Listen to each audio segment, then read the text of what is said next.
স্বাগত জানাচ্ছি নিউজ 24 এর নিয়মিত আয়োজন আর আইসিএলটিএম এক্সপার্ট জনতন্ত্র গণতন্ত্র। আপনাদের সাথে আছি আমি হোসাইন শাহাদাত। আমরা আজকে আলোচনা করতে চাই ঘোষণাপত্র নিয়ে কেন এত বিভেদ, অর্থাৎ জুলাই বিপ্লবের যে ঘোষণাপত্র ঘোষণা করার কথা রয়েছে সেই ঘোষণাপত্র নিয়ে নানান ধরনের আলোচনা চলছে, নানান ধরনের বিভেদ দেখা যাচ্ছে রাজনৈতিক দলগুলো এবং বিশেষ করে বৈষম্য বিরোধী ছাত্র আন্দোলনের যারা রয়েছেন তাদের মধ্যে, এবং এ নিয়ে বিশিষ্টজনেরাও নানান কথা বলছেন। এবং সেই ঘোষণাপত্র ঘোষণার জন্য 15 জানুয়ারি পর্যন্ত সময় বেঁধে দেওয়া হয়েছে সরকারকে, এবং এখন পর্যন্ত তেমন কোনো দৃশ্যমান কোনো পদক্ষেপ না দেখায় আসলে তারা আজকে সংবাদ সম্মেলন করে ছাত্রদের পক্ষ থেকে বলা হয়েছে আগামী 6 থেকে 11 জানুয়ারি পর্যন্ত তারা সারা দেশে ঘোষণাপত্র সপ্তাহ পালন করবে, এবং সরকার যদি 15 জানুয়ারির মধ্যে কোনো ধরনের পদক্ষেপ না নেয় সেক্ষেত্রে তারা পরবর্তীতে আরও কর্মসূচি দেওয়ার ঘোষণা দিয়েছে। এই যে পরিস্থিতি, এমন পরিস্থিতিতে আসলে সামনের দিনে কি হতে যাচ্ছে, কালকে থেকে যেই ঘোষণাপত্র সপ্তাহ পালন হবে সেখানে বা কি হবে, এসব বিষয় নিয়ে আজকে আমরা আলোচনা করতে চাই। আমাদের সাথে তিনজন সম্মানিত অতিথি আজকে স্টুডিওতে উপস্থিত আছেন অধ্যাপক ডক্টর সিদ্দিকুর রহমান খান, ঢাকা বিশ্ববিদ্যালয়ের কলা অনুষদের ডিন, আপনাকে স্বাগত জানাচ্ছি। আছেন ব্যারিস্টার আসাদুজ্জামান ফুয়াদ, যুগ্ম সদস্য সচিব এবি পার্টি, আপনাকে স্বাগত জানাচ্ছি। আছেন ছাত্র প্রতিনিধি এস এম শাহরিয়ার, যুগ্ম মুখ্য সংগঠক জাতীয় নাগরিক কমিটি, আপনাকেও স্বাগত জানাচ্ছি। আমি শুরুতেই আপনার কাছেই যেতে চাই, আসলে জুলাই ঘোষণাপত্র নিয়ে আপনাদের যে অবস্থান, প্রথমে জানতে চাই যে আসলে এই জুলাই আপনাদের সাথে আসলে রাজনৈতিক দলগুলোর এই মত পার্থক্য আসলে এই ঘোষণাপত্র নিয়ে আসলে কি কারণে তৈরি হয়েছে? আচ্ছা দেখেন, মূলত হচ্ছে এখানে মত পার্থক্যটা হচ্ছে জুলাই প্রোক্লেমেশনের ডিক্লারেশনটা কোন প্রসেসে হবে, ঠিক আছে, সেই জায়গাটা নিয়ে হয়তো অনেক ধরনের মতামত থাকতে পারে। আমরা এটা যখন হচ্ছে 31শে ডিসেম্বর শহীদ মিনারে ঘোষণা দেওয়ার কথা বললাম, ঠিক আছে, সেখান থেকে হয়তো অনেক রাজনৈতিক দল এই জিনিসটাকে অ্যাকসেপ্ট না করতে পারে, ঠিক আছে, কিংবা তারা হচ্ছে হয়তো ডিফারেন্ট অপিনিয়ন দিতে পারে। কিন্তু জুলাই গণ অভ্যুত্থানে, ছাত্র জনতার গণ অভ্যুত্থানে যে 2000 শহীদ হলো এবং হচ্ছে যে 20,000 মানুষ আহত হলো, তাদের এই রক্তের উপর দাঁড়িয়ে তাদের এই যে বিপ্লব, এবং এই বিপ্লবটা যে হচ্ছে আপনার ফ্যাসিবাদী ব্যবস্থার বিলোপের জন্য, এবং আমরা যে নতুন রাজনৈতিক বন্দোবস্তের কথা বলি, এই বন্দোবস্তের জন্য যে বিপ্লব, এই জায়গাতে দাঁড়িয়ে যে একটা প্রোক্লেমেশন দরকার, একটা ডিক্লারেশন দরকার, এই জায়গায় মনে হয় না বাংলাদেশের রাজনৈতিক দল কিংবা কোনো রাজনৈতিক পক্ষের মধ্যে বিভেদ থাকার কথা, কিংবা এই জায়গাতে আসলে কোনো বিভেদের কথা রয়েছে। যেটা বারবার দেখানোর চেষ্টা করা হচ্ছে যে জুলাই প্রোক্লেমেশনকে হচ্ছে ভার্সেস 72-এর সংবিধান, এবং 72-এর সংবিধানকে ইকুয়াল করে দেওয়া হচ্ছে মহান মুক্তিযুদ্ধের সাথে। এই জায়গাগুলোতে হচ্ছে অনেকেই হচ্ছে এই জায়গাতে হচ্ছে কিছু পলিটিক্যাল গেম মেক করার চেষ্টা করতেছে। এই কারণ হচ্ছে প্রথমত হচ্ছে 72-এর সংবিধান হচ্ছে কখনো সাধারণ মানুষের, অর্থাৎ এই বাংলাদেশের মানুষের কোনো সাধারণ জনগণের সংবিধান ছিল না প্রথমত। দ্বিতীয়ত 72-এর সংবিধান কখনোই 71-এর মহান মুক্তিযুদ্ধকে ধারণ করে 72-এর সংবিধান গঠিত হয়নি, বরং 72-এর সংবিধান 71 সালে মহান মুক্তিযুদ্ধের যে হচ্ছে স্বাধীনতার ঘোষণাপত্র ছিল সেটিকে সম্পূর্ণভাবে সরিয়ে দিয়ে শুধুমাত্র একটি দলীয় সংবিধান হিসেবে এই সংবিধানকে প্রতিষ্ঠা করা হয়েছে। এবং কাল পরিক্রমায় এই সংবিধানের যে ধারা তৈরি করা হয়েছে সেই ধারায় দেখেছেন আপনি এমন একটা সংবিধান দেখান যে সংবিধান একই সাথে আপনার একাধিক স্বৈর শাসন, যে সংবিধান একই সাথে বাকশাল, এবং যে সংবিধান একই সাথে 15 বছরের একটা ফ্যাসিজমকে ধারণ করার পরও সেই সংবিধান এখনো টিকে রয়েছে। তার মানে হচ্ছে এই 72-এর সংবিধান হচ্ছে আমরা যে বলি যে ফ্যাসিবাদী ব্যবস্থার বিলোপ, এই ফ্যাসিবাদী ব্যবস্থার সবচেয়ে বড় ভ্যানগার্ড। সো এই 72-এর সংবিধানকে বিলোপ করার জন্য এবং হচ্ছে আপনার হচ্ছে জুলাই গণ অভ্যুত্থান যে দাবির উপর দাঁড়িয়ে যে ফ্যাসিবাদী ব্যবস্থার বিলোপ এবং হচ্ছে নতুন রাজনৈতিক বন্দোবস্ত সেটাকে প্রতিষ্ঠার লক্ষ্যে, এবং এই যে আপনার 2000 শহীদের আত্মত্যাগ এবং 20,000 উপরে যে আহতরা রয়েছেন তাদের যে ত্যাগ, এই ত্যাগকে হচ্ছে আপনার স্বীকৃতি দেওয়ার জন্য, এবং এই নতুন বাংলাদেশে দাঁড়িয়ে এই রেভুলেশনকে বলা হয় জেনজি রেভুলেশন। এই জেনজি রেভুলেশনে দাঁড়িয়ে জেনজি বর্তমানে তাদের বাংলাদেশটাকে কিভাবে চায়, জেনজি ভবিষ্যৎ বাংলাদেশে কিভাবে চায়, এবং তারা বাংলাদেশে কিরকম স্বরূপ দেখতে চায়, এই সকল কিছুর যদি আপনি যে হচ্ছে প্রতিফলন সেটির একটি ঘোষণাপত্র অথবা সেটির একটি ডিক্লারেশন অবশ্যই থাকা উচিত। এবং সেই ডিক্লারেশনের জায়গায় রাজনৈতিক দলগুলোর কোনো ধরনের মতপার্থক্য কিংবা মতভেদের কোনো জায়গা নেই। এবং এখন পর্যন্ত জুলাই প্রোক্লেমেশনের মতো কোনো প্রোক্লেমেশন চাই না এই ধরনের স্টেটমেন্ট মনে হয় না কোনো রাজনৈতিক দলকে অফিসিয়ালি আমরা দিতে দেখেছি, বরং কিছু কিছু জায়গা থেকে কিছু কিছু রাজনৈতিক দলের কিছু কিছু নেতারা হয়তো এই প্রোক্লেমেশনকে নিয়ে হচ্ছে একটু ডিফারেন্ট ওয়েতে পলিটিক্যাল গেম মেক করার চেষ্টা করছেন। এবং আমরা খুবই আশাবাদী যে এই ধরনের পলিটিক্যাল গেমগুলো থাকবে না, কারণ হচ্ছে সাধারণ মানুষ যে জুলাই প্রোক্লেমেশন এবং পলিটিক্যাল পার্টিগুলোকেও যদি বাংলাদেশে দাঁড়িয়ে তারা হচ্ছে যে free and fair politics practice করতে চায়, তারা যদি সেই পলিটিক্সটাকে প্র্যাকটিস করতে চায় বাংলাদেশে, তাহলেও এই ধরনের প্রোক্লেমেশন তাদের জন্য দরকার। অর্থাৎ এই জায়গায় দাঁড়িয়ে রাজনৈতিক মতভেদের খুব বেশি জায়গা কিংবা এখানে খুব বেশি পলিটিক্যাল গেম মেক করার জায়গা আছে বলে আমরা বিশ্বাস করি। কিন্তু রাজনৈতিক দলগুলো যেগুলো বলছে আসলে এই যে ডিক্লারেশনটাতে তাদেরও মতামত থাকার তারা দাবি করেছে, এবং তারা যে গত 15 বছরের যে ইতিহাস, যে আন্দোলনের যে ইতিহাস, সেটিও তারা সেখানে আসলে দেখতে চায়। আপনাদের দিক থেকে আপনারা বলছেন যে 6 থেকে 11 জানুয়ারি পর্যন্ত সারা দেশে যাবেন, সাধারণ মানুষের মানে মতামত নেবেন, তারা আসলে কি চায়, ডিক্লারেশনে কি রাখতে চায়। কিন্তু আপনারা এই যে কাজটি করলেন, কিন্তু আপনারা তার আগেই তো 1 তারিখে যাচ্ছিলেন, 31 তারিখে 31 ডিসেম্বর আপনারা কিন্তু ঘোষণা দিয়ে, মানে সরকারের পক্ষ থেকে যদি এই ধরনের ঘোষণা না আসতো সেক্ষেত্রে তো আপনারা ঘোষণাটা দিয়ে দিতেন। সেক্ষেত্রে সাধারণ মানুষের যে এই যে মতামত চাওয়ার বিষয়টি, সাধারণ মানুষের মতামতের প্রতিফলন কি সেখানে আসতো? আচ্ছা, প্রথমত হচ্ছে জুলাই প্রোক্লামেশনটি 5ই আগস্ট সকালেই এই ধরনের একটি ডিক্লারেশন দরকার ছিল। ডিক্লারেশনটি সেদিনের বাস্তবতার প্রেক্ষিতে এই ধরনের ডিক্লারেশন আসেনি। পরবর্তীতে হচ্ছে ফ্যাসিস্ট হাসিনার পতনের পরবর্তী সময় দীর্ঘ 4 মাস অতিবাহিত হয়েছে। এখানে আমরা চেয়েছিলাম বরং যে পলিটিক্যাল পার্টিগুলো নিজেদেরকে সবচেয়ে বড় স্টেক হোল্ডার দাবি করে, এবং আপনি যে 15 বছরের হচ্ছে সংগ্রামের কথা বললেন, আমরা চাই জুলাই প্রোক্লামেশনে শুধু 15 বছরের সংগ্রাম না, আমরা চাই জুলাই প্রোক্লামেশনে হচ্ছে 100 বছরের ইতিহাসে জনপদের যে মানুষের হচ্ছে আত্মত্যাগের ইতিহাস, এই দেশে মানুষকে যে শোষণ করার ইতিহাস এবং এই শোষণের বিরুদ্ধে যে প্রতিরোধ করার ইতিহাস, এবং সেখানে যে প্রত্যেকটা প্রতিরোধ সংগ্রামে 47, 71 মহান মুক্তিযুদ্ধ, 90 গণ আন্দোলন, প্রত্যেকটা সেগমেন্টে মানুষের যে চাওয়ার জায়গাগুলো ছিল সেই চাওয়ার জায়গাগুলো প্রতিফলন আসুক। এবং আপনি যেটা বলছেন যে সাধারণ মানুষের প্রতিফলন থাকতো কিনা, বিগত 4 মাস ধরে আমরা সাধারণ মানুষ, ছাত্র জনতা তাদের সাথেই কাজ করছি, সো তাদের ভিউজগুলো আমাদের কাছে আছে। এবং আমরা যেহেতু এই আন্দোলনটাকে হচ্ছে বৈষম্য বিরোধী ছাত্র আন্দোলন, আপনারা আবার নতুন করে কি, আমি একটু শেষ করি, বৈষম্য বিরোধী ছাত্র আন্দোলন যেহেতু নেতৃত্ব থেকে আন্দোলনটাকে পরিচালনা করেছে, ওই আন্দোলন চলাকালীন সময়ে মানুষের পালসটা তারা বোঝে। সেই জায়গা থেকেই আমরা হচ্ছে একটি ড্রাফট রেডি করেছিলাম, এবং সেটি আমরা অন্যান্য রাজনৈতিক দলের কাছ থেকে চাচ্ছিলাম যে তারাও সহযোগে এই জিনিসগুলোতে অন্তর্ভুক্ত হোক। কিন্তু তারা যখন অন্তর্ভুক্ত হচ্ছিলেন না, তখন আসলে আমাদেরকে হচ্ছে সাধারণ মানুষের দাবিটি তুলে ধরা ছাড়া কোনো উপায় ছিল না।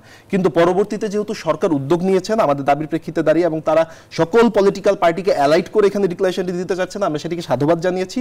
কিন্তু আমরা চাই না এটি কালক্ষেপণ হোক। তো এই কালক্ষেপণ যেন না হয়, সের জন্য হচ্ছে এখানে আরো কত মানুষকে ইনক্লুডেড করা যায়, আরো কত মানুষের হচ্ছে মতামত নেওয়া যায়, সেরকম একটা কর্মসূচি। এবং একই সাথে আমরা সরকারকে চাপে রাখতে চাই যেন সকল দল, মত, ধর্ম, বর্ণ নির্বিশেষে সকলের মতামতের ভিত্তিতে অতি দ্রুত সময়ের মধ্যে, আমরা যে 15ই জানুয়ারি আলটিমেটাম দিয়েছি, এর মধ্যে যেন অবশ্যই জুলাই প্রোক্লামেশন ডিক্লারেশনটি দেওয়া হয়। ধন্যবাদ। আপনার কাছে আবার আসবো ব্যারিস্টার জন ফুয়াদ। একটি হচ্ছে যে তাদের পক্ষ থেকে যেটি বলা হচ্ছে, ছাত্রদের পক্ষ থেকে, যে এটি আসলে রাজনৈতিক দলগুলো এক ধরনের তারা আসলে পলিটিক্যাল ফায়দা নেওয়ার চেষ্টা করছে, গেম খেলার চেষ্টা করছে এটি নিয়ে। কিন্তু মূল বিষয়টা হচ্ছে যে এখানে কিছু কিছু বিষয় নিয়ে তো আসলে বিতর্ক তৈরি হয়েছে, যে আসলে 71 সালে একটা ডিক্লারেশন আছে, সেটা কি তাহলে সেটির অবস্থান কি হবে যদি এই ঘোষণাপত্র আসে, এবং 72-এর সংবিধান বাতিলের কথা বলা হচ্ছে, অনেকগুলো বিষয় নিয়ে তো আসলে এই ঘোষণাপত্রের জায়গাটাতে আপনার কাছে কি মনে হয় এটা আসলে কেমন হওয়া উচিত? ধন্যবাদ।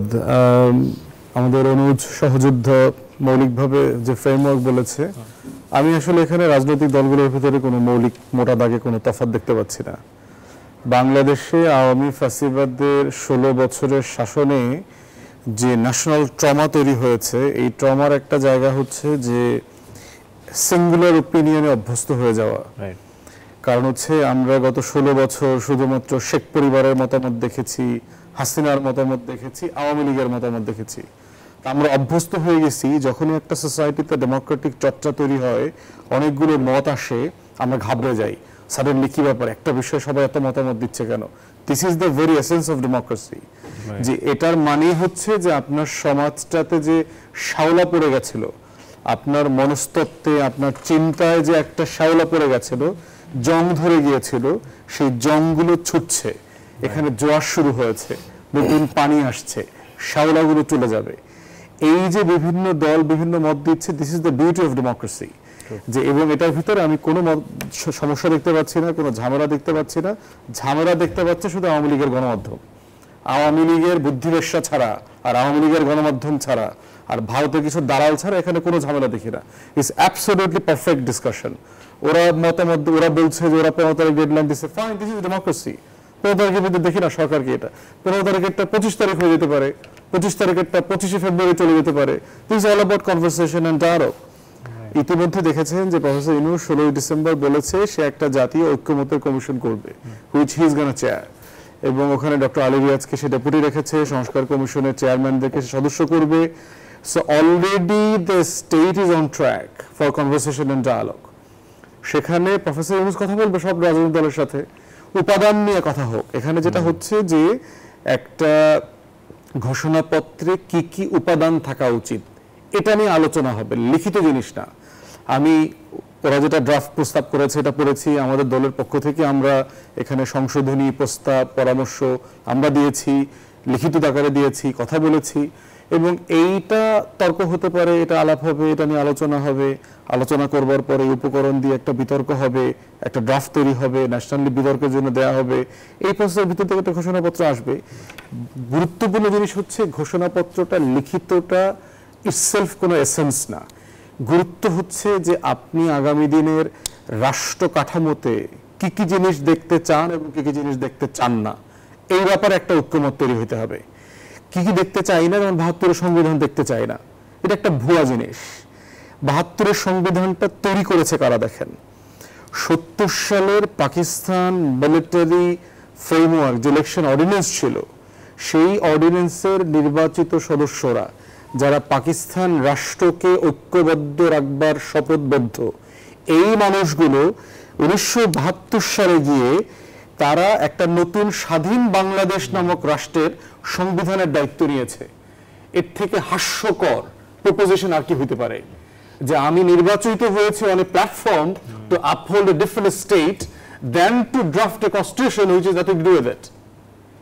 এর থেকে হাস্যকর প্রপোজিশন কিছু হইতে পারে না। তারপরে দেখেন কাদেরকে এখানে কনস্টিটিউয়েন্ট অ্যাসেম্বলি মেম্বার করা হয়েছে, যারা প্রাদেশিক পরিষদে এবং জাতীয় পরিষদে নির্বাচিত হয়েছে সকলকে না, এটা শেখ মুজিব ডিসাইড করছে, এখান থেকে ৫০ জন কিন্তু বাদ দিয়ে দিচ্ছে, সে ডিসাইড করছে কারা কারা এটা হবে।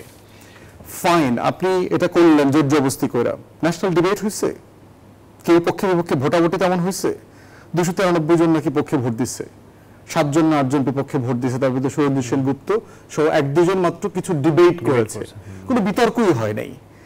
এরপরে হচ্ছে ধরে নিলাম যে আপনার সম্পর্ক ছাড়া আপনার যারা সন্তানের জন্ম দিচ্ছেন, এটারে বৈধ করার তো সিস্টেম আছে, হুজুরের কাছ থেকে গিয়া দোয়া টোয়া পড়ায়, তাবিজ তোমার নিয়া টিয়া গলায়, মানে মিলাদ টিলাদ দিয়ে তো একটা সিস্টেমে এটা বৈধ করতে হবে। তো বৈধ করার সিস্টেম কি?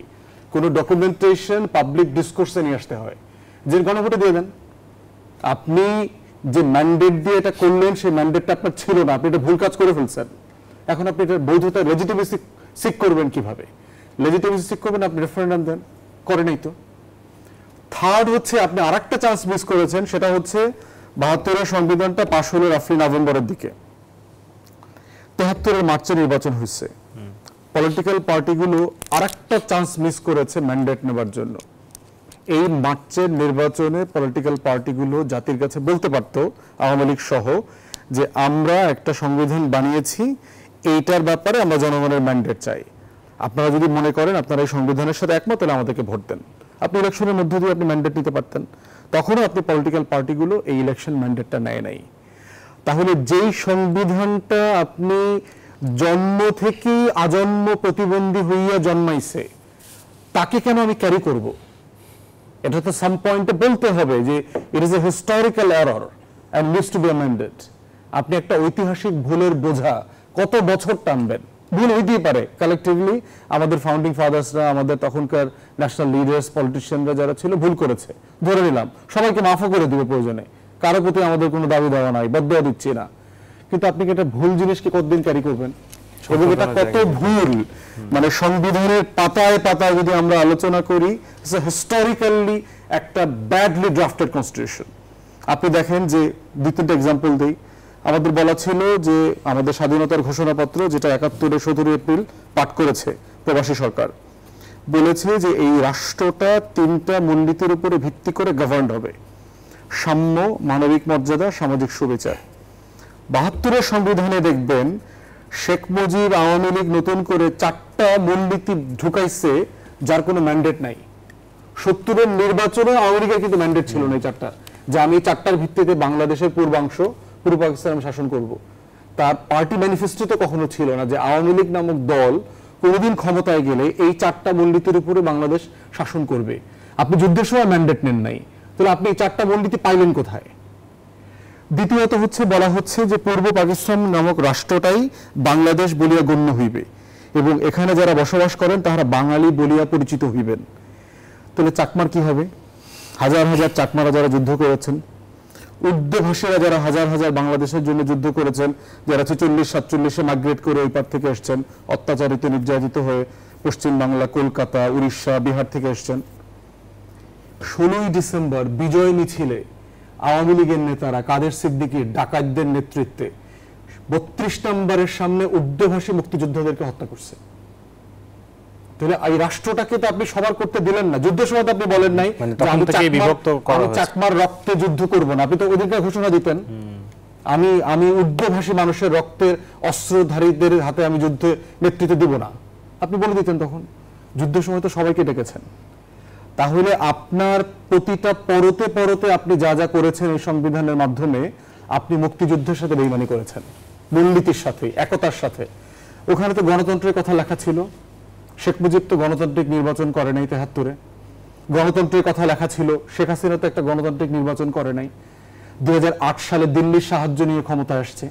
এটা তো বলা ছিল না যে জাতীয় পার্টি নামক বাটপার দস্যুরা, আওয়ামী লীগ নামক দস্যুরা দিল্লির সহায়তা নিয়ে, প্রণব মুখার্জির আপনার মানে আশীর্বাদ নিয়ে এখানে মঈন আহমদের নেতৃত্বে ক্ষমতা নেবেন, সেটা তো বলা ছিল না। আপনার ওখানে লেখা ছিল যে আমাদের জনগণ ক্ষমতার উৎস। এই রাষ্ট্রে জনগণ কোথায় ক্ষমতার উৎস? আপনারা দেখতেছেন না জনগণের 2 আনার দাম দেয় না? প্রতিদিন রাত সে আমাকে আপনাকে ট্রিট করতেছে গরু ছাগলের মতো। তার লজ্জা হয় না যে 80% আমলা গত 16 বছর দালালি করছে? একটা আমলা পদত্যাগ করছে গণতন্ত্রের জন্য, ফ্যাসিবাদের বিপক্ষে? আমার কনসার্নস, আমার সংবিধান, এটা সমুন্নত রাখার শপথ ছিল তো তাদের, করে নাই তো। তাহলে এই কোন কনস্টিটিউশন আপনি চাপাই দিলেন, যে কনস্টিটিউশনটা কেউ বোঝে না, পড়তে পারে না, ইংরেজিতে লেখা হয়েছে, টং দোকানে আলোচনা হয় না, শিক্ষিত মানুষ বোঝে না, দেশের অধিকাংশ আইনজীবী সংবিধানটা বোঝে না। তাহলে এই রকম জায়গাতে এসে আপনার যখন একটা হিস্টোরিক্যাল বাস্তবতাকে কারেকশন করবার সুযোগ আপনি পেয়েছেন গণ অভ্যুত্থানের মাধ্যমে, এই প্রত্যেকটা সুযোগকে কাজে লাগাইতে হবে, তবে ইম্পোজ করে না, কনসেনসাস সবার মাধ্যমে, সেই জায়গাটা তৈরি করবার মাধ্যমে। এটার দায়িত্ব হচ্ছে অন্তর্বর্তীকালে। যে আমরা সংবিধান নিয়ে আলোচনা আসবো আরো। আমরা এই পর্যায়ে একটু ডক্টর সিদ্দিক আপনার কাছে যেটি প্রশ্ন হচ্ছে যে এই যে ব্যারিস্টার ফুয়াদ যে কথাটা বললেন, আসলে ৭২ সংবিধানের এত যে গলত রেখে আসলে সেই সংবিধানটি রেখে গেছে, সেই সংবিধান সংস্কারের জন্য একটা কমিশন করা হয়েছে, কিন্তু সেই কমিশন আসলে এই সংবিধান বাতিল করার কোনো সিদ্ধান্তে আসলে যাচ্ছে না। আমরা যতটুকু খবর পেয়েছি তারা যেসব প্রস্তাবনাগুলো করছে সংবিধানের কিছু গুরুত্বপূর্ণ জায়গায় তারা সংশোধনের কথা বলছে। আপনার কাছে যদি জানতে চাই যে ৭২ সংবিধানে আসলে যেসব সমস্যাগুলো আছে, এটা কি মানে রেখে আসলে আবার সামনে আমরা নতুন বাংলাদেশে যাব, নাকি আসলে এটিকে পুরোপুরি বাতিল করা উচিত? ধন্যবাদ আপনাকে। আমি এতক্ষণ পর্যন্ত আমাদের দুজন, একজন তরুণ 24-এর গণ অভ্যুত্থানে নেতৃত্বদানকারী আমাদের সহ-আলোচকের বক্তব্য শুনলাম, এবং আরেকজন প্রাজ্ঞ আইনজ্ঞ সংবিধান বিশেষজ্ঞ তার বক্তব্য আমি এতক্ষণ শুনলাম। আপনি শুরু করেছিলেন আমাদের জুলাই প্রোক্লেমেশন নিয়ে। আমরা এখানে একটু আগে আমার বাম পাশে যিনি আছেন তিনি বলছেন এটা বিপ্লব, উনি বলছেন গণ অভ্যুত্থান। আমরা কিন্তু এখনও এই 24 জুলাইয়ের এটি গণ অভ্যুত্থান না বিপ্লব সেই সিদ্ধান্তে এখনো উপনীত হতে পারিনি। ফরহাদ মাজার সাহেবের সেদিন আমি একটা দেখছিলাম, এবং সেখানে উনি বলছেন যে এটি কোনো অর্থেই এটি বিপ্লব নয়, এটা গণ অভ্যুত্থান। এবং এই ব্যাপারে আমাদের একটা সিদ্ধান্তে আসা উচিত। আমাদের তত্ত্বাবধায়ক সরকারের যিনি প্রধান উপদেষ্টা তিনি বারবার এটিকে বলছেন কোট আনকোট যে এটি হচ্ছে দ্বিতীয় আমাদের স্বাধীনতার যুদ্ধ বা মুক্তিযুদ্ধ আপনি বলেন।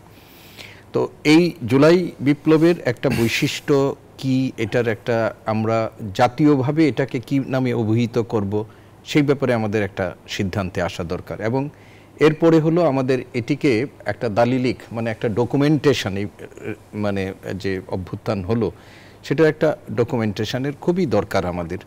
প্রশ্নটা হচ্ছে যে আমরা 4-5 মাস পরে এসে এটিকে নিয়ে একটা নতুনভাবে এই প্রয়োজনীয়তাটাকে কেন্দ্র করে বিতর্কে অবতীর্ণ হয়েছে। এবং এই বিতর্কের একটা অন্যতম কারণ হচ্ছে যে এই প্রোক্লেমেশনটা লিজিটিমেট অথরিটিকে, ডিক্লারেশনের জন্য বা প্রোক্লেমেশনের জন্য লিজিটিমেট অথরিটিকে, বৈষম্য বিরোধী ছাত্র আন্দোলন শহীদ মিনারে বসে এটা করবে, না এই বৈষম্য বিরোধী ছাত্র আন্দোলনের ফসল হিসাবে যে সরকার এখন ক্ষমতায় আছে তারা করবে? এবং তারা যদি করে তাহলে সেটা কি বৈষম্য বিরোধী ছাত্র আন্দোলন যে খসড়া প্রণয়ন করেছে সেটা নিয়েই করবে, না এর সাথে আরও যে অনেক অংশীজন আছে সেটা নিয়ে করবে? এই বিতর্কগুলো কিন্তু এখন যুক্ত হয়েছে। কিন্তু উনিও বলেছেন, আমিও বলেছি, সবাই আমরা বলছি যে এই প্রক্লেমেশনের প্রয়োজনীয়তা নিয়ে কিন্তু কোনো প্রশ্ন নেই। কিন্তু এই প্রক্লেমেশনটা আমাদের জাতীয় রাজনীতির পরবর্তীতে একটা গুরুত্বপূর্ণ নিয়ামক এবং দিক নির্দেশক হবে। ভবিষ্যৎ বাংলাদেশ বিনির্মাণের ক্ষেত্রেও এই প্রক্লেমেশন একটা গুরুত্বপূর্ণ ভূমিকা পালন করবে। ফলে এই প্রক্লেমেশনটি কোনো এক বিশেষ কারো ইয়ার প্রতিফলন হওয়া উচিত না। যদি বৈষম্য বিরোধী ছাত্র আন্দোলন 31 তারিখে যখন ঘোষণা করলো, তাৎক্ষণিকভাবে সরকারের একটা প্রতিক্রিয়া ছিল। এবং সেই দিনই আমি কোনো একটা টেলিভিশনের মধ্যে এই বিষয়টি উদ্ধৃত করেছিলাম যে সরকারের পক্ষ থেকে, সরকারের যে প্রেস উইং থেকে বলা হচ্ছিল যে এটা একটা প্রাইভেট ইনিশিয়েটিভ, এর সাথে সরকারের কোনো সম্পর্ক না। এটা কিন্তু একটা নতুনভাবে বিতর্কের, যারা এটা নিয়ে বিতর্ক করছে, এই বিতর্ক এটাও কিন্তু কিছুটা উপাদান যুক্ত করেছিল।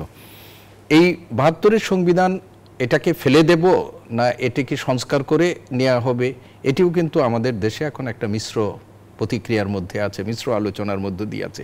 আপনি যেটা একটু আগে বলেছিলেন যে সংস্কার কমিশনগুলো গঠন করা হয়েছে, এর মধ্যে আমরা মনে করি যে সবচেয়ে মানে প্রত্যেকটাই গুরুত্বপূর্ণ, এর মধ্যে একটা গুরুত্বপূর্ণ হলো আমাদের এই সংবিধান সংস্কার কমিশন। এবং সেই সংবিধান সংস্কার কমিশন যেটি গঠন করা হয়েছে, এটাকে বলা হচ্ছে না যে সংবিধান বাতিল কমিশন, এটা বলা হচ্ছে সংস্কার কমিশন।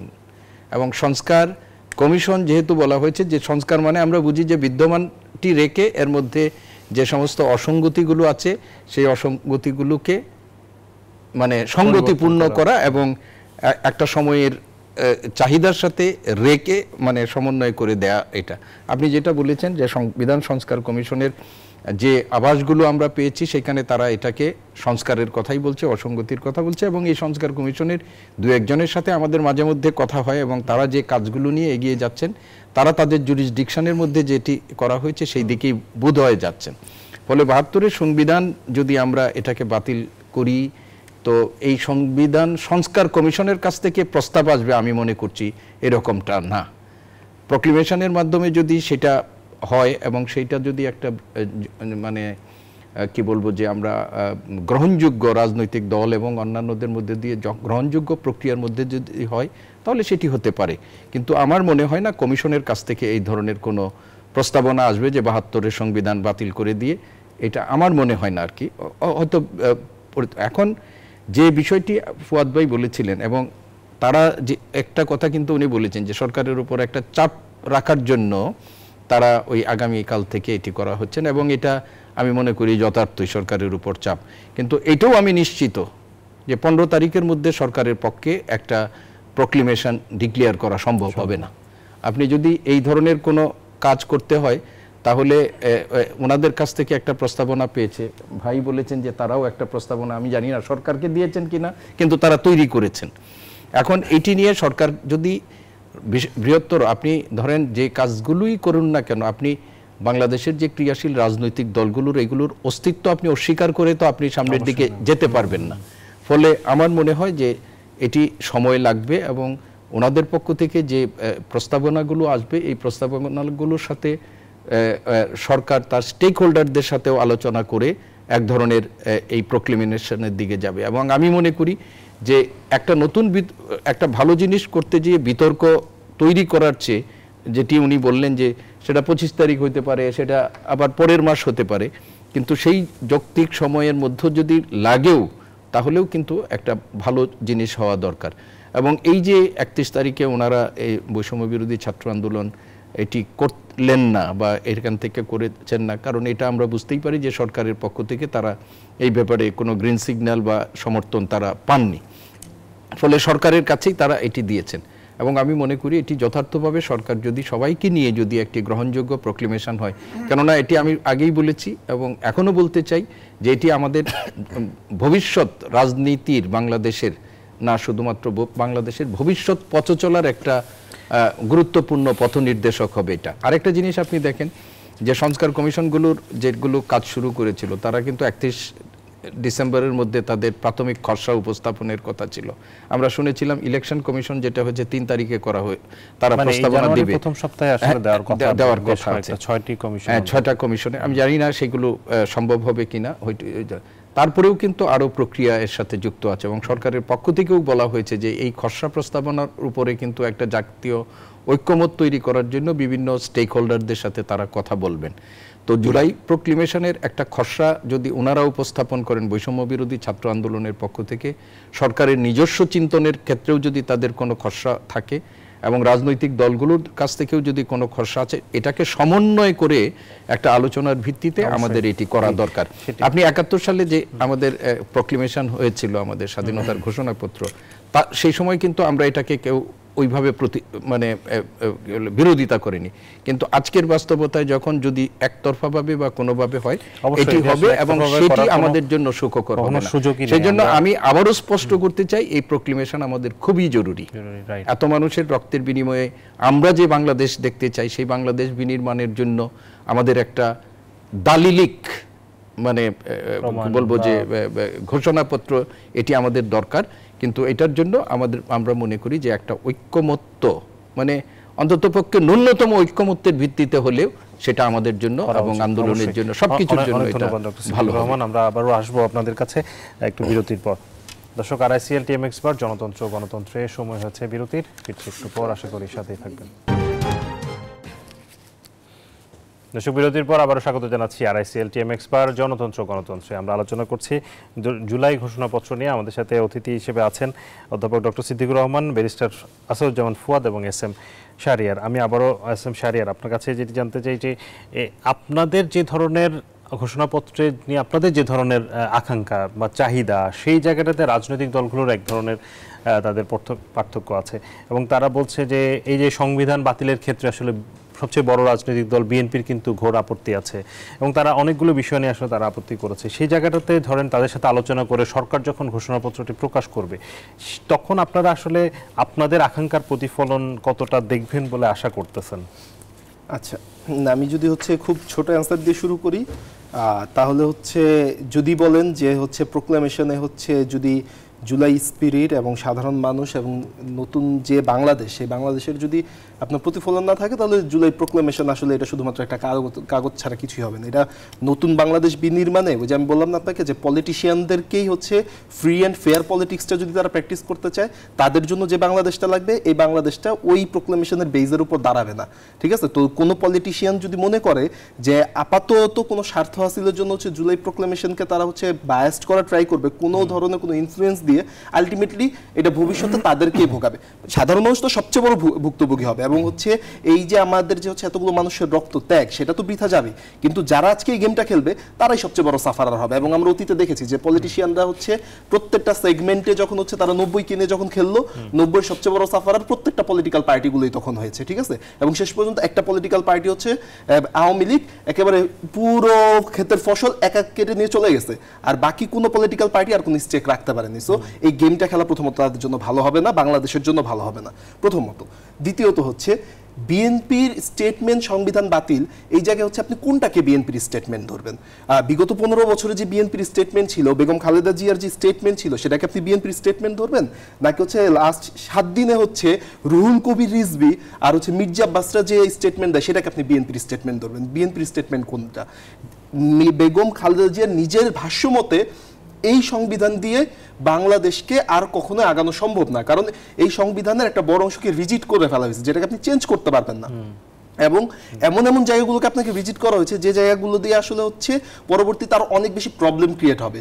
তার মানে বিএনপি যে সংবিধান বাতিল চায় না, এই স্টেটমেন্টটা আসলে বিএনপির কতটুকু দলীয় স্টেটমেন্ট সেটাও আমি জানি না, এবং আমার কাছে মনে হয় এটা সাধারণ মানুষও ক্লিয়ার না যে আসলে তারা সংবিধান বাতিল চায় কি চায় না। এবং আমার ধারণা এখন পর্যন্ত বিএনপি এই ব্যাপারে কোনো সলিড কোনো ধরনের অবস্থান নিতে পারে না।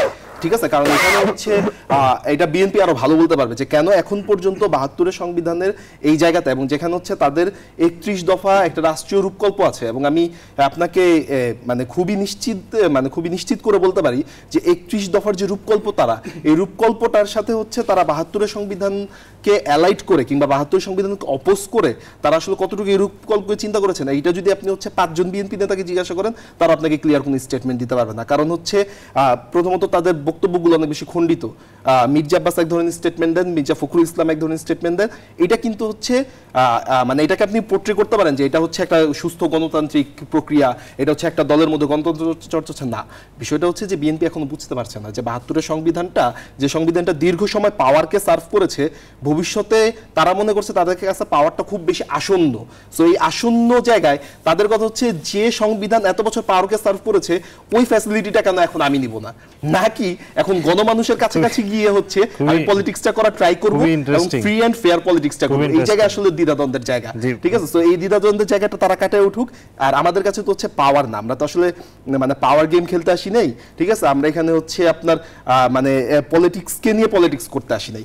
আমরা হচ্ছে মানুষের রক্তের উপর দাঁড়িয়ে হচ্ছে মানে ধরেন আমরা মৃত্যু মুখ থেকে ফেরত আসা মানুষ, ঠিক আছে? তো মৃত্যু মুখ থেকে ফেরত আসার কারণে যেটা হয়েছে, কিংবা শুধু আমরা না, এই বাংলাদেশের তরুণদের কিংবা তরুণদের বাইরেও রাজনীতিবিদদের অনেক বড় একটা অংশ মৃত্যু মুখ থেকে ফেরত আসা।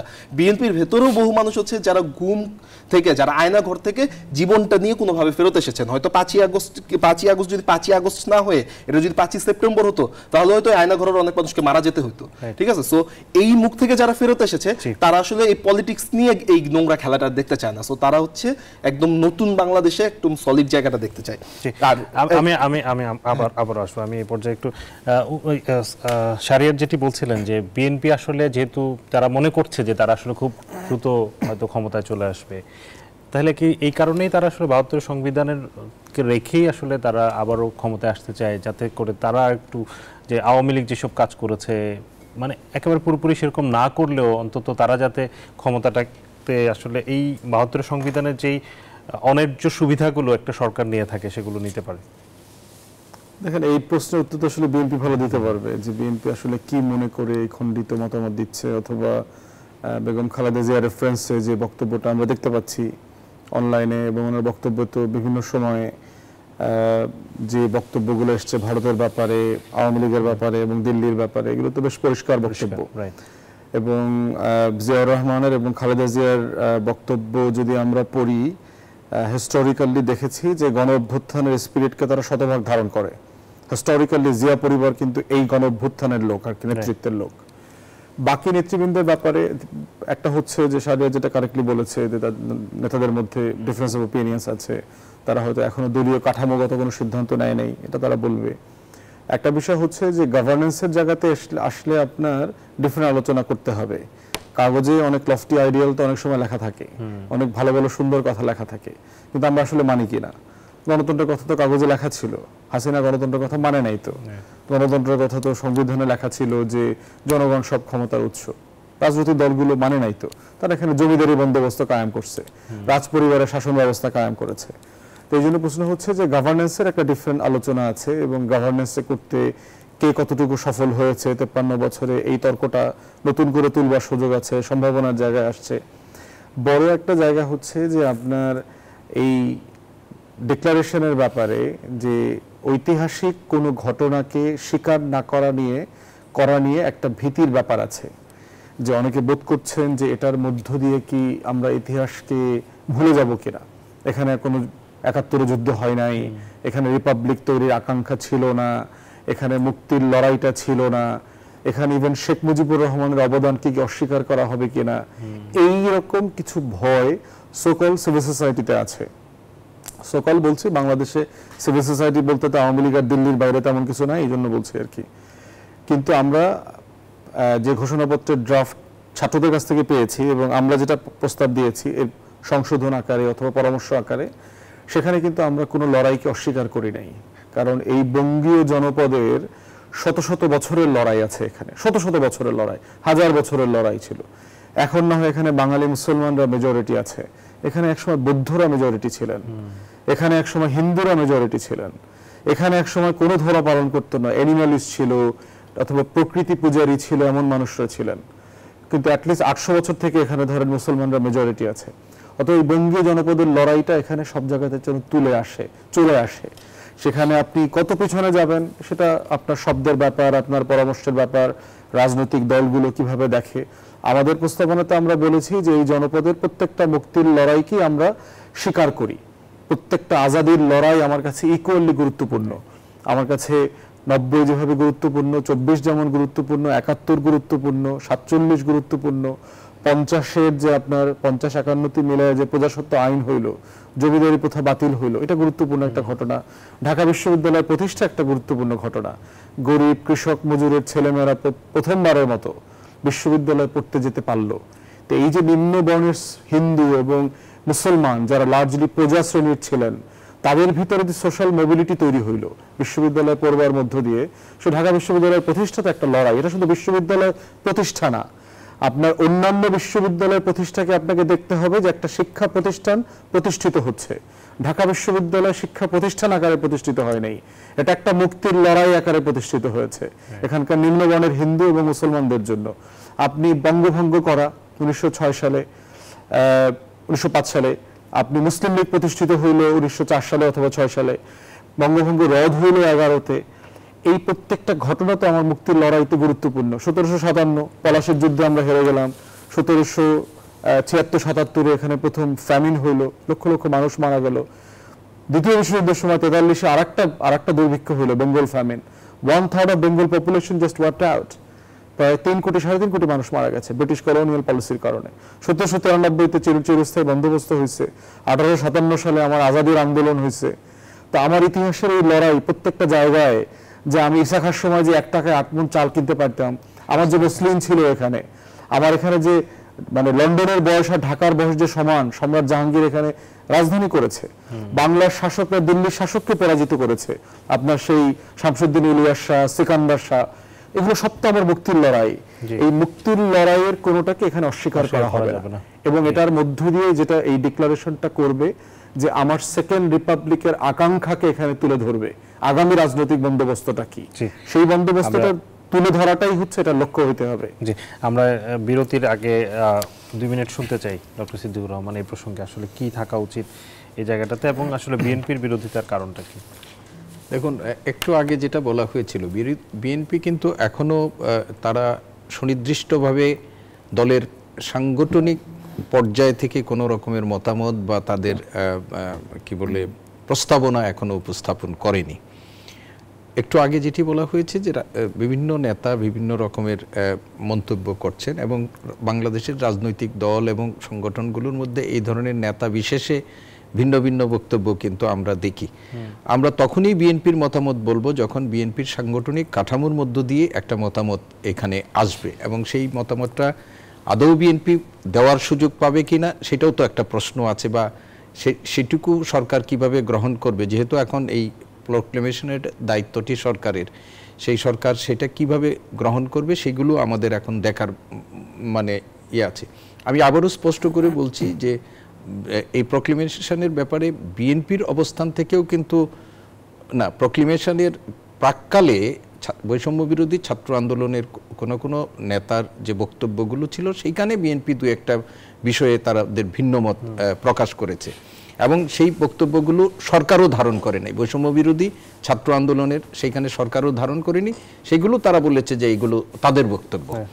এখন এমনকি দেখেন, এই যে সরকার আছে সেই সরকারের মধ্য থেকেও কোনো উপদেষ্টার বক্তব্যকে কিন্তু সরকার বলেছেন যে এটা সরকারের বক্তব্য না, এটা তাদের বক্তব্য। ফলে সরকার যখন আনুষ্ঠানিকভাবে কোনো স্বীকৃতি দেয়, তখন যখন সেটাকে আমরা মনে করি সরকারের, বিএনপিটার জন্য সেই জন্য আমাদের অপেক্ষা করতে হবে। আরেকটি জিনিস হলো যে বিএনপির বিরুদ্ধে একটা অভিযোগ যে বিএনপি বোধহয় ক্ষমতার কাঠামোতে যাওয়ার জন্য যেন তেনভাবে, বিএনপি কিন্তু ক্ষমতার কাঠামোতে বাংলাদেশে এই 53 বছরে নতুন যাওয়ার আকাঙ্ক্ষায় নাই। এরা কিন্তু বহুবার এই ক্ষমতার পরিধির মধ্যে ছিল, বা এই দেশ পরিচালনায় কমপক্ষে 16 বছরের বেশি সময় তারা কিন্তু ছিল। তো এই এখন যে আমাদের নতুন বাস্তবতাটার মধ্য দিয়ে আসছে, এই দেশ এবং দেশের বাইরে আমাদের এই বিপ্লবকে মানে কি বলবো যে প্রশ্নবিদ্ধ, আমাদের এই জুলাই অভ্যুত্থানকে প্রশ্নবিদ্ধ করার জন্য এবং এর অর্জনকে নস্যাৎ করার জন্য নানামুখী তৎপরতা আছে। এই তৎপরতার মধ্য দিয়ে আমরাও কখনো কখনো কোনো সুযোগ তৈরি করে দিই, রাজনৈতিক দল বললেন বা অন্যদের বলেন, সেইগুলো কিন্তু কিছু কিছু তৈরি হয়। তো আমরা যেটা মনে করি যে এখন যে বাস্তবতাটি তৈরি হয়েছে, সেই ঘোষণাপত্রটি আমরা আবারও স্পষ্ট করছি যে এটা আমাদের খুবই প্রয়োজন। আরও আগে হলে আরও ভালো হতো, কিন্তু দেরি হয়েছে বলে যে মানে বিলম্বে হলেই যে মন্দ হয়ে যাবে তা না, কিন্তু একটা আমাদের বিলম্ব হলে হতে হবে আরো এবং ভালো হতে পারে সেইখানে সব হ্যাঁ সেইখানে বৈষম্য বিরোধী ছাত্র আন্দোলন সহ আমাদের দেশের যে স্টেক হোল্ডার গুলো আছে সবার মতামত নেওয়া উচিত। একটা ন্যূনতম সমঝোতা থাকতে হবে। জি, অসংখ্য ধন্যবাদ জনাব সিদ্দিকুর রহমান। দর্শক, আবারও সময় হয়েছে RICL টিএম এক্সপার্ট জনতন্ত্র গণতন্ত্রে, ফিরছি একটু পর। দর্শক, আবারও স্বাগত জানাচ্ছি RICL টিএম এক্সপার্ট জনতন্ত্র গণতন্ত্রে। আমরা আবারও আলোচনায় ফিরতে চাই। অধ্যাপক সিদ্দিকুর রহমান খান, আপনাকে দিয়ে শুরু করতে চাই যে এখন আসলে সরকার যেভাবে চলছে, সরকারের যে কার্যক্রমগুলো নিয়ে নানান ধরনের সমালোচনা আমরা প্রতিদিনই শুনছি। সরকার যে ধরনের জন আকাঙ্ক্ষা নিয়ে আসলে ক্ষমতায় আসছে, সেই জায়গাটাতে আসলে পূরণ করতে পারছে না। দ্রব্যমূল্যের দাম বলেন, ট্রাফিক ব্যবস্থা বলেন, মানে কোনো জায়গায় আসলে সেই ধরনের মানে উন্নতির আমরা দেখতে পাচ্ছি না। সেই জায়গাটা তাহলে সমস্যা দেখেন কোথায়? দেখেন, এই সরকার কোন বাস্তবতায় দায়িত্বভার গ্রহণ করেছিল সেটা কিন্তু আমাদের সকলেই স্মরণ রাখা উচিত। এই সরকার বাংলাদেশের একটা, আপনি ধরেন, নির্বাহী, বিচার, আইন, অর্থনীতি সব কিছুর একটা ভঙ্গুর অবস্থার মধ্য দিয়ে একটা বিশেষ পরিস্থিতিতে তাদের দায়িত্বভার গ্রহণ করেছিল।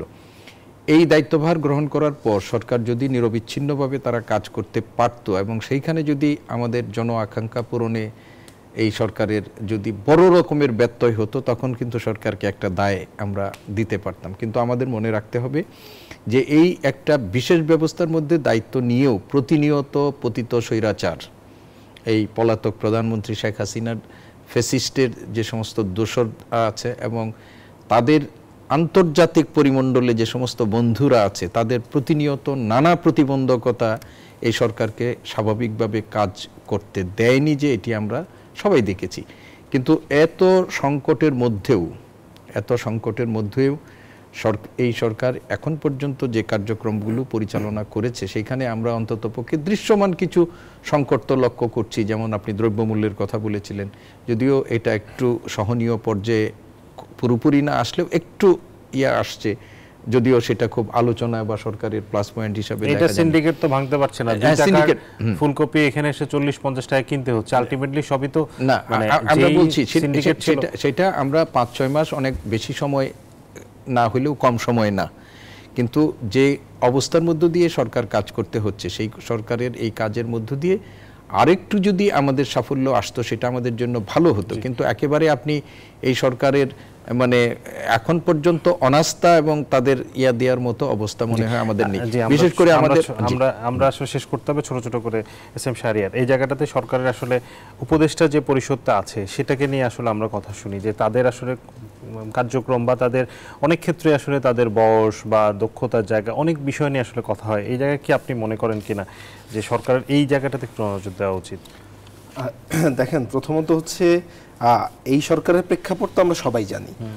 বিগত 15 বছরের বাংলাদেশও আমরা সবাই জানি যে বিগত 15 বছরের বাংলাদেশের যে চেহারা, এখন হচ্ছে আমরা যেটা হচ্ছে যে আপনি যদি কাউকে হাত আর পা বেঁধে বলেন সাঁতার কাটতে, সেই সাঁতারটা কাটা যায় না। এই সরকারের যে গঠন প্রক্রিয়া, সেই গঠন প্রক্রিয়ার মধ্য দিয়ে আপনি এই যে সিস্টেমগুলো তৈরি করে রেখেছেন, এই সিস্টেমে কিন্তু এখন পর্যন্ত আপনি আওয়ামী লীগের চিহ্নিত আমলার বিরুদ্ধে কোনো ব্যবস্থা নিতে পারেন না। এখন পর্যন্ত আপনার যাত্রাবাড়িতে র্যাবের যে সিইও হচ্ছে প্রকাশ্যে গুলি চালিয়েছেন, তাকে হচ্ছে প্রমোশন দিয়ে নতুন করে র্যাবে পদায়ন করা হয়েছে। তার মানে এই যে সিস্টেমগুলো চলমান, এই সিস্টেমগুলোতে আপনি কেন হাত দিতে পারছেন না? কারণ হচ্ছে এই যে বিভিন্ন কনস্টিটিউশনাল পাওয়ার দিয়ে এই সিস্টেমগুলোকে এমন একটা কাঠামোর মধ্যে দাঁড় করে রাখা হয়েছে, সেই কাঠামোর ভিতর দাঁড়িয়ে আপনি যদি সরকারকে বলেন যে হাত পা বেঁধে তুমি সাপটাও, সম্ভব না। এই কারণে আপনি কি সরকারকে সমালোচনা বাইরে রাখতে পারেন না? এই জায়গায় সরকার চরমভাবে ব্যর্থ, যে এখন পর্যন্ত সরকার সউদ্যোগে এই সিস্টেমগুলো রিফরমেশনের ক্ষেত্রে কিংবা এই সিস্টেমগুলোকে ভাঙার ক্ষেত্রে তাদের কোনো রোড ম্যাপ আমরা দেখতে পাচ্ছি না, কিংবা এইগুলোর সলিউশন করার জন্য তাদের হচ্ছে যে ডায়ালগসগুলো করার কথা, কিংবা তাদের হচ্ছে আপনি সংস্কার কমিশনের কথা বলতে পারেন, আপনি ডিফারেন্ট জিনিসে রাজনৈতিক দলগুলোর সাথে সংলাপের কথা বলতে পারেন, কিন্তু কিছু কিছু জায়গায় বোল্ড স্টেটমেন্টের প্রয়োজন হয়, কিছু কিছু জায়গায় বোল্ড স্টেপের প্রয়োজন হয়। সেই বোল্ড স্টেপগুলো আমরা গভর্নমেন্টের কাছে দেখতে পাচ্ছি না। সো এই বোল্ড স্টেপগুলো না নেওয়া পর্যন্ত সরকার ওই পানিতে নামার যোগ্যতাটাই অর্জন করবে না। তো সরকার যত দ্রুত বোল্ড স্টেপ নিবে, এই জায়গাগুলোতে হচ্ছে যে হচ্ছে আপনার ফেসিবাদের দোষর, এই জায়গাগুলোতে যদি হচ্ছে তাদেরকে সরাইতে পারে, সরানোর পর যদি হচ্ছে তার একটা কাঠামোবদ্ধ পরিকল্পনা তৈরি করতে পারে, সেখানে আমি বলতে পারি যে তারপর আমরা চিন্তা করব যে সরকার আপনাকে আচ্ছা, যেমন ফদ, কেন সরকার বোল্ড স্টেপ নিতে পারছে না? সরকার হচ্ছে যে ধরেন কার মাধ্যমে বোল্ড স্টেপটা নেবে, তার লাঠিয়াল বাহিনী কারা, রাষ্ট্রের। রাষ্ট্র কাদেরকে দিয়ে অপারেট করে? রাষ্ট্র অপারেট করে হচ্ছে তার আমলা আছে, তার ডিসিএসপি টিএনও উপজেলাতে লোক আছে, তার পুলিশ আছে, তার সশস্ত্র বাহিনীর সদস্যরা আছে। এটাই তো তার আর্মস, তার যে দেবী দুর্গার 10 হাত আপনি চিন্তা করেন, এটাই তো এই অন্তর্বর্তীকালীন সরকারের 10 হাত। পুলিশের যে 2,70,000-এর মতো স্টাফ আছে, তার ভিতরে 1,60,000 70,000 হচ্ছে গোপালগঞ্জ এবং ছাত্রলীগের। এখন একটা রাষ্ট্রকে কতটুকু রেভলিউশনারি হওয়া দরকার যদি আপনি 1,70,000 একদিনে এক চিঠিতে বিদায় করে দিতে চান? এরপরে বিকল্পটা আপনার ভাবা আছে কিনা? টোটাল মিলিটারি ফোর্স, সশস্ত্র বাহিনীতে দেখেন সিনিয়র লিডারশিপ কোথায় পরিবর্তন হয়নি, খালি একে এক খাঁচা থেকে আরেক খাঁচায় নিচ্ছে। আপনার যশোর থেকে সিলেট নিচ্ছে, সিলেট থেকে বগুড়া নিচ্ছে, মোটামুটি সবাই ঠিক আছে যার যার জায়গাতে। গোয়েন্দা সংস্থাগুলো দেখবেন 1-2টা ফিগার চেঞ্জ হয়েছে। ইন্টারনাল টোটাল যে সোর্স নেটওয়ার্ক গোয়েন্দা সংস্থার, এই সোর্স নেটওয়ার্কটা পুরোটা এখন আওয়ামী লীগের। তা না হলে দেখেন যে এই যে অহিংস গণ অভ্যুত্থানের নামে 50,000 1 লাখ টাকা করে লোক দেখায় যে গাজীপুর থেকে মানিকগঞ্জ থেকে লোক আনলো, ফেসবুকে লেখালেখি হইতেছে আগের দিন রাত থেকে, কিন্তু গোয়েন্দা সংস্থা কেউ জানে না। 10 জনকে তো ইয়ে করা হয়নি, সাসপেন্ড করা হয়নি। আপনি গোয়েন্দা সংস্থা ডিবি, এসবি, এনএসআই, রিজার্ভে ডাকবেন না? আমগরে খুঁজে পাওয়ার ক্ষেত্রে তারা তো খুবই স্কিলফুল ছিলেন। আমগরে নাকি মাটির 40 হাত নিচ থেকে তারা বাইর করে ফেলতে পারে, তো এখন পারেন না কেন? এরপরে দেখেন যে আপনি টোটাল আমলাদের অবস্থা দেখেন, যে তারা 80% গত 16 বছরের বেনিফিশিয়ারি। সেই আমলাতন্ত্রের অলমোস্ট কোথাও কোনো টিএনও পরিবর্তন হয়নি। শুধু পরিবর্তন তো হয় নাই, এদেরকে লোকাল প্রশাসনের প্রশাসক করে দিচ্ছে। দেশে কিন্তু এখন কোনো লোকাল অ্যাডমিনিস্ট্রেশন নাই। তাহলে যারা আওয়ামী লীগের দালালি করছে গত 16 বছর, সেই মানুষগুলো আপনি এখনো প্রশাসক বানায় রাখছেন বিভিন্ন জায়গাতে, শিক্ষা প্রতিষ্ঠানে প্রদান করে রেখেছেন। এক্স্যাক্টলি। এবং আমরা জানি যে এই টিএনওরা এখনো লোকাল যে ডেভেলপমেন্ট ওয়ার্ক আছে না, ওই আওয়ামী লীগের ঠিকাদারদেরকে দিয়ে এই কাজগুলো করাইতেছে। তাহলে এই যে টোটাল প্রশাসনিক কাঠামোতে যে একটা অপারেশন ক্লিন হার্ট দরকার, এই অপারেশন ক্লিন হার্টটা আমরা এখনো দেখতে পাচ্ছি না। সমস্যা হচ্ছে যে এই যাদেরকে দিয়ে তত্ত্বাবধায়ক সরকার গঠিত হয়েছে, তারা কেউ ডিসাইসিভ লিডারশিপের লোক না। এটা কে পারতো? বাংলাদেশে একজন লোক এটা পরে দেখাইছে, সে হলো প্রেসিডেন্ট জিয়াউর রহমান। আপনি যদি এরকম একটা লোক পাইতেন, প্রচন্ড দুর্দান্ত মেধাবী, দুর্দান্ত সাহসী, দুর্দান্ত সৎ, এরকম একটা টাফ লোক পাইলে এটা আপনি করতে পারতেন। কিন্তু এই লেভেলের যে যারা উপদেষ্টা হয়েছেন, লার্জলি আওয়ামী চিন্তার বলয়ের মানুষ, কিন্তু এরা অধিকাংশ, কারণ সুশীল থেকে আসছে। কিন্তু এই সুশীলরা কিন্তু আওয়ামী বলয়ের বাইরের লোক না, এবং ছাত্ররাও কিন্তু ডিসিভড হয়েছে, প্রতারিত হয়েছে উপদেষ্টাদের দ্বারা। তো সেখানে আমি বলবো চ্যালেঞ্জ আছে, অ্যাচিভমেন্টও কিন্তু হিউজ। আপনি আমাদের অর্থনীতি যেভাবে ঘুরে দাঁড়াচ্ছে, আমাদের রেমিটেন্স বাড়ছে মান্থ অন মান্থ, রপ্তানি বাড়ছে, এক্সপোর্ট বাড়ছে মান্থ অন মান্থ বেসিস, প্রতিষ্ঠানগুলো ঘুরে দাঁড়াচ্ছে, কনফিডেন্স বাড়ছে, অর্থনীতিতে আসলে যথেষ্ট, জিনিসপত্রের দাম কিন্তু রিলেটিভলি খুবই ভালো গত 16 বছরের তুলনায়। জি, অসংখ্য ধন্যবাদ বেস্টার ফুয়াদ। আমাদের শেষ করতে হবে। ধন্যবাদ জানাচ্ছি ডক্টর সিদ্দিকুর রহমান এবং এস এম শাহরিয়ার, আপনাদের তিনজনকেই। দর্শক, আপনাদেরকেও ধন্যবাদ জানাচ্ছি। এতক্ষণ ছিলেন আপনারা ICL TMX বা জনতন্ত্র গণতন্ত্রে। আপনাদেরকে ধন্যবাদ জানিয়ে এবং শুভেচ্ছা জানিয়ে শেষ করছি। শুভরাত্রি।